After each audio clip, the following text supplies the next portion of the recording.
এইকেইদিন সদায় ৰদে ৰদে ঘূৰি ফুৰাই হৈছে। আজিও কল্পনা আৰু মই আহিলোঁ টাউনলৈ বুলি NCL চাৰ্টিফিকেট উলিয়াবলৈ। যিহেতু আমি OBC কাষ্টৰ হয় আৰু আজিকালিতো জানেই কিমান যে কি ডকুমেণ্টৰ প্ৰয়োজন কিবা এটাত এপ্লাই বা পঢ়িবলৈ হ'লেও। বাৰু দিনটো ঘূৰি পকি কামটো হোৱাৰ পিছত কিবা এটা খাওঁ বুলি আমি কুহেলিকাতে সোমালোঁ। খাই বৈ উঠি কল্পনাই ক'লে যে ব'লা মেলাকে এপাক চাই আহোঁ বুলি।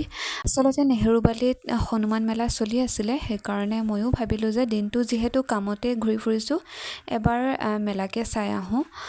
আমি যাওঁতে আবেলি আছিলে, সেইকাৰণে বৰ বেছি ভিৰ নাছিল বাৰু মেলাত বিভিন্ন ধৰণৰ বস্তু ওলাইছিল যদিও মোৰ পিছে মেলালৈ গ'লে চকু পৰে কাপ প্লেটবোৰলৈহে। এয়া কল্পনাই ইয়েৰিংছ চাই আছিলে। তাৰপিছত এইফালে এয়া দেখিছেনে শহাপহু, এইকেইটা আকৌ বেচিবলৈ থোৱা নাই দেই, দোকানী দাদাজনে তেওঁৰ ঘৰলৈ নিবলৈ কিনিহে লৈছিলে। মেলা চেলা চাই বৈ আমি ঘৰলৈ বুলি আহিলোঁ।